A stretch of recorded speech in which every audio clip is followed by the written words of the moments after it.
Everyone, welcome back to the channel. मेरा नाम है शिखा और आज हम करेंगे अपनी क्लास 10th की इंग्लिश की poem dust of snow written by Robert Frost. Poet का नाम बहुत अच्छे से याद कर लेना। स्टार्ट करने से पहले 3 इंपॉर्टेंट चीज़, अगर आपको कोई भी डाउट आए तो आप मुझे इंस्टाग्राम पे फॉलो करके डीएम कर सकते हैं। और अगर आपको ये पीडीएफ चाहिए जिसके अंदर आपको नोट्स भी मिलेंगे, इंपॉर्टेंट क्वेश्चंस भी मिलेंगे, प्रीवियस ईयर क्वेश्चंस भी मिलेंगे, मतलब all in one combined PDF चाहिए तो वो आपको मिल जाएगी टेलीग्राम पर। थर्डली, अगर आपको रेगुलर टेस्ट सीरीज में पार्टिसिपेट करना है तो you can follow me on WhatsApp channel 2। तीनों के link, Instagram, Telegram and WhatsApp के लिंक आपको डिस्क्रिप्शन बॉक्स में मिल जाएगी। Make sure you follow on all the 3 platforms.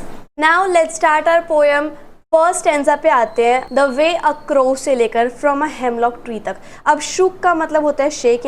यहाँ पर देखो शुक है ना, शुक का मतलब होता है शेक। और हेमलॉक क्या होता है? ये एक जहरीला पेड़ होता है जिसके ऊपर छोटे छोटे व्हाइट कलर के फ्लावर्स लगे होते हैं। ठीक है, तो ये जो पोएम है वो एक सीन में सेट होती है जहाँ पर पोइट जो है बहुत बुरे से मूड में होता है और वो ट्री के आगे से गुजर रहे थे। मतलब जैसे यहाँ पर ट्री है और इसके आगे से गुजर रहे थे पोइट, ठीक है, और वो ट्री था हेमलॉक ट्री का। अच्छा ये बताओ, मैंने क्रो कैसा बनाया? खुद अपने हाथों से बनाया।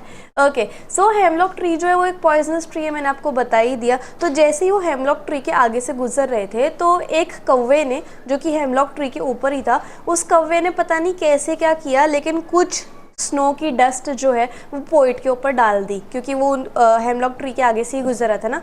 तो ये नहीं पता कि पोइट के वो सर पर लगी या शोल्डर पर लगी।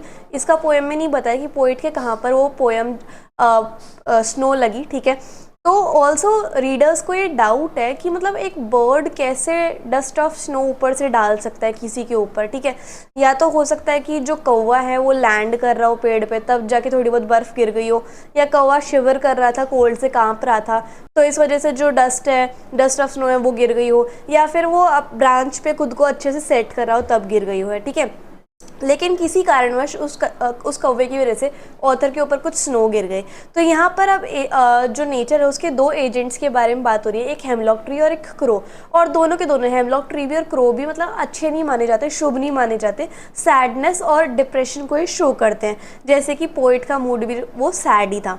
तो मतलब हेमलॉक ट्री भी सैड हो गया और पोइट का मूड भी सैड हो गया और क्रो भी सैडनेस को ही शो करता है। ठीक है, नेक्स्ट स्टैंजा पे पढ़ते हैं। हैज़ गिवन माई हार्ट से लेकर of a day I rude तक। र्यूड मतलब रिग्रेट, मतलब गिल्ट फील होना। ठीक है, फॉर रीजन्स अननोन, कोई रीज़न ऐसा था जो अननोन था, लेकिन ऑथर का जो दिन था वो बहुत बुरा गुजर रहा था।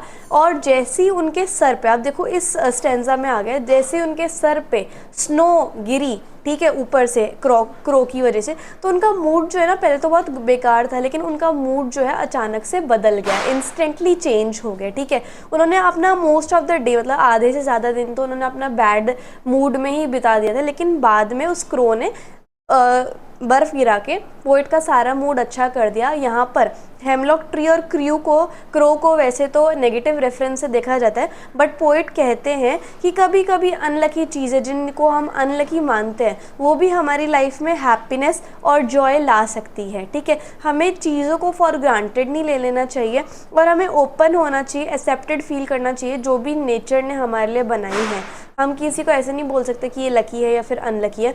We have to accept everything made by our nature. ठीक है, अब लिटरेरी डिवाइस जो बहुत इंपॉर्टेंट है एग्जाम पॉइंट ऑफ व्यू से, वो भी देख लो। इस पोएम की rhyming scheme A B C D है। ठीक है, नाउ एलिट्रेशन। एलिट्रेशन क्या होता है? जब सेम लेटर हो, ठीक है, जैसे हैज़ गिवन माई हार्ट, अब यहाँ पर HH है। ठीक है, सेव्ड सब में SS है, तो सेम लेटर है। ठीक है, इन्वर्जन क्या होता है? जब पोइट ने सेंटेंस के स्ट्रक्चर को चेंज कर दिया ताकि वो राइम बना सके, ताकि वो लगे कि हाँ पोएम है, तो पोइट उसको हम कहते हैं इन्वर्जन। तो यहाँ पर स्टैंजा 1 में इन्वर्जन देखी जा सकती है। एसोनेंस, यहाँ पर अब एक वोवल साउंड अगर बार बार रिपीट हो रही है, जैसे कि शुक डाउन ऑन, यहाँ पर ओ साउंड, हर जगह ओ साउंड आ रही है, तो वो एसोनेंस हो गया। और एंजैपमेंट क्या होता है? जब सेम सेंटेंस नेक्स्ट लाइन में भी कंटिन्यू हो जाए लेकिन कोई पंक्चुएशन मार्क ना दिखे, उसे एंजैपमेंट कहते हैं। तो ये सारी चीज़ें जो है वो हमें पूरी पोएम के थ्रू देखने को मिली है, तो एंजॉयमेंट भी है। तो इसी के साथ साथ हमारी ये जो पोएम है वो खत्म होती है। आई होप आपको एक्सप्लेनेशन एंड वीडियो काफ़ी अच्छी लगी होगी। So if you like the video and the explanation then please like, share, comment and subscribe the channel. Thank you so much.